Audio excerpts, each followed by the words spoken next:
Bueno, muy bien, muy buenos días. Quería partir comentando las cifras de inflación que fueron publicadas hoy día con el IPC de febrero, publicado por el Instituto Nacional de Estadística. Como sabemos, el IPC de febrero registró una variación negativa de 0,1%, con lo cual se completa una variación en 12 meses de 11,9%.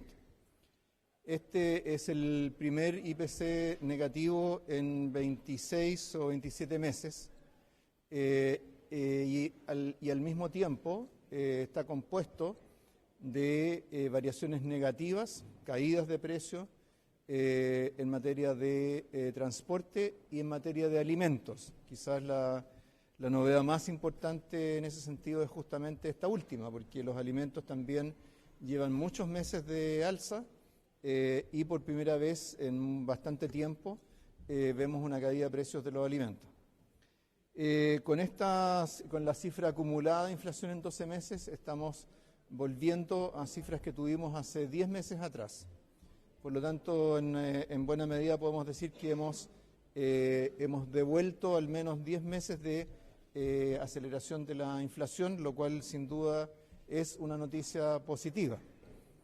Estas cifras, por lo tanto, creo que son buenas noticias para el país, son muy buenas noticias para los sectores de menores recursos que destinan una parte muy importante de su presupuesto a la compra de alimentos y especialmente, ¿cierto?, a las mujeres, que son muchas veces las encargadas de administrar ese presupuesto, lo cual, ¿cierto?, hace de esto una señal importante cuando estamos celebrando el Día Internacional de la Mujer.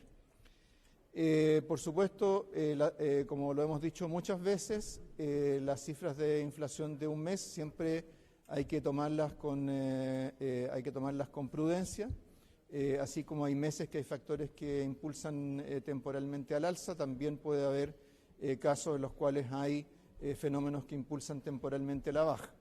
En este caso en particular, por ejemplo, tenemos caídas importantes del paquete turístico. Ustedes lo recordarán porque lo hemos citado muchas veces, que a veces nos ha presionado la inflación al alza, lo mismo que el pasaje aéreo.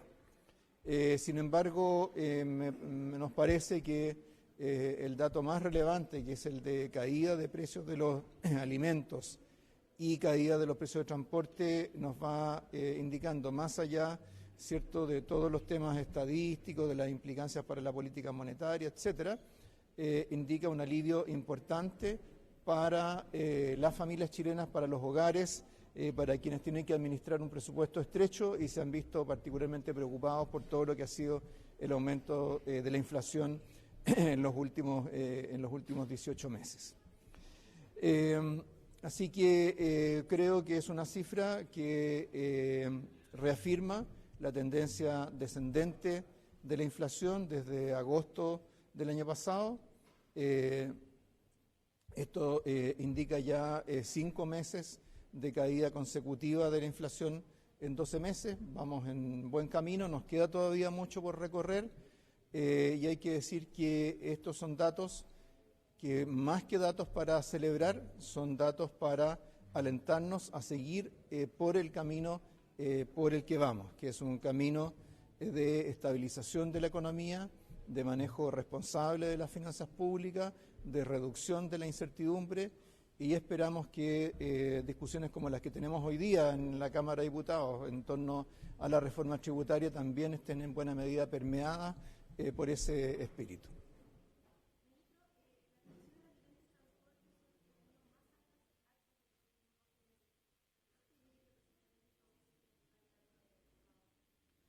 Bueno, en el caso de transporte, lo que incide fundamentalmente es la caída de los precios de los combustibles, que ya, ¿cierto?, acumulan, ya me parece que son 2 o 3 meses de caída, que a su vez reflejan, por un lado, la caída de los precios internacionales de los precios de los combustibles y la caída del dólar.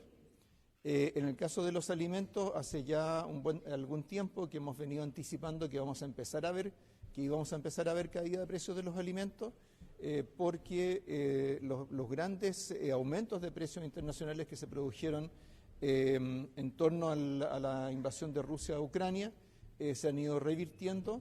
Durante un tiempo eso se postergó en llegar a los precios domésticos por el tipo de cambio, pero el tipo de cambio luego se ha ido sumando, ¿cierto?, para permitir el traspaso de estas bajas de precio. Entonces, algo que habíamos dicho que se iba a empezar a ver, ya empezamos afortunadamente a observarlo. Un dato interesante respecto del precio de los alimentos es que,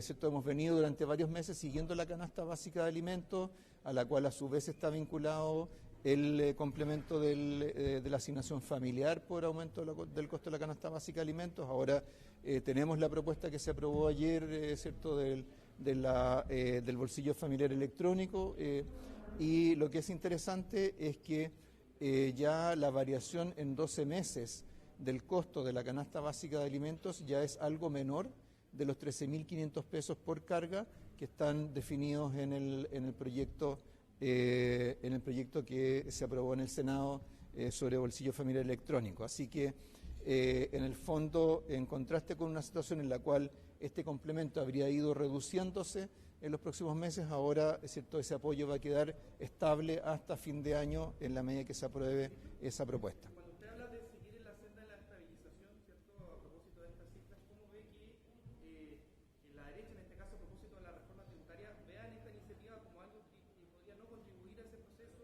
incluso desfavorecer la inversión? Ellos ya han anunciado que incluso van a votar en contra. Bueno, la verdad es que cada vez es más difícil entender ese tipo de mensaje, porque fundamentalmente una reforma tributaria es una medida fiscal. La política fiscal ha estado contribuyendo durante todo el año 2022 y ahora al inicio del 2023, ha estado contribuyendo a reducir la inflación en Chile. Si mirando hacia adelante, ¿cierto?, negamos los recursos para poder financiar el gasto y por esa vía aumentamos presiones sobre la política fiscal, ese efecto positivo que hemos tenido hasta ahora se va a debilitar o se va a revertir. Ese es el efecto más inmediato. Respecto de la inversión, no hay otra cosa, digamos, lo más simple es citar los datos que ya conocemos. Durante todo el tiempo que se ha estado discutiendo la reforma tributaria en el Congreso, la inversión, en lugar de caer, subió. Eso es lo que ocurrió durante el año 2022. Así que, ¿cierto?, con la propia reforma tributaria ya hay una serie de incentivos a la inversión que los repasé en el día de ayer. Dimos la lista de medidas que están incluidas en la reforma tributaria para incentivar la inversión, para aumentar la productividad. Así que creo que la verdad es que no es bueno seguir repitiendo ciertas afirmaciones sin irlos chequeando con los datos, con la marcha de los acontecimientos. Y creo que este dato de hoy es un dato que tiende a reforzar el camino que hemos estado siguiendo, del cual la reforma tributaria también forma parte.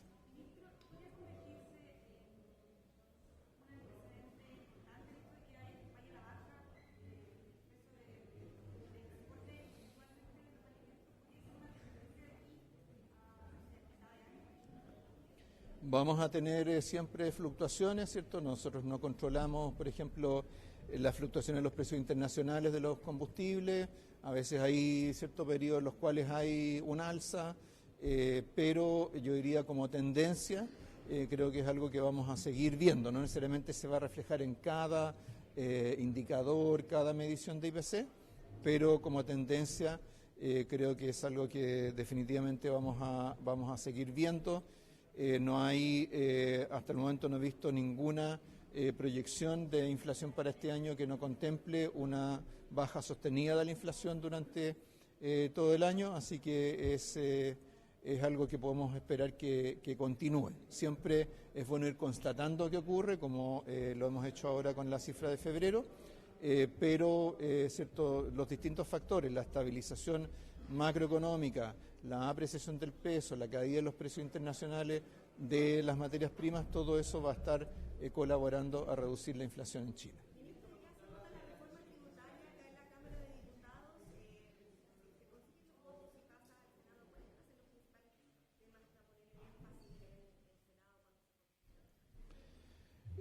Bueno, la discusión en cada Cámara, en cada etapa del proceso legislativo, ¿cierto? Tiene su propia dinámica. Con seguridad los senadores, ¿cierto?, van a querer analizar en detalle todos los componentes de la reforma.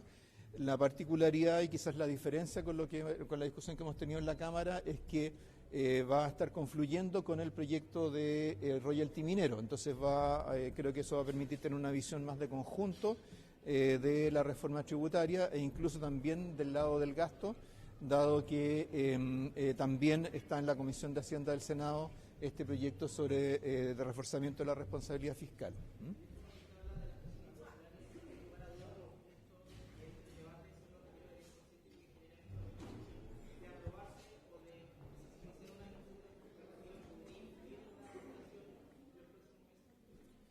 Una cosa es la discusión o que alguien presente el proyecto, ¿cierto? Y otra cosa es qué es lo que aprueba el Congreso. Ya lo vimos en abril del año pasado, ¿cierto? En aquella oportunidad esta Cámara de Diputados rechazó la idea de legislar sobre un llamado quinto retiro de fondos de pensiones.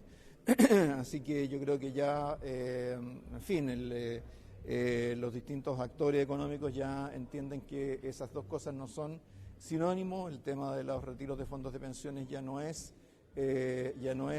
tiene ese carácter arrollador que tuvo durante el gobierno del presidente Piñera, y en buena medida eso ha ocurrido porque los parlamentarios han entendido las consecuencias negativas que esos retiros tienen sobre las personas.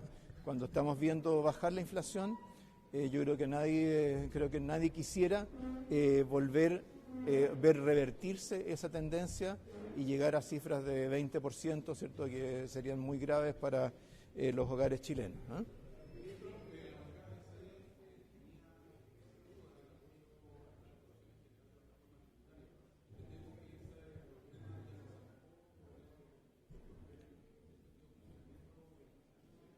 Sí, eso lo pueden aclarar mejor los diputados o la ministra del Trabajo que yo, pero según entiendo se acordó convocar esa mesa para la próxima semana, así que cualquier duda en esa materia ya se ha despejado.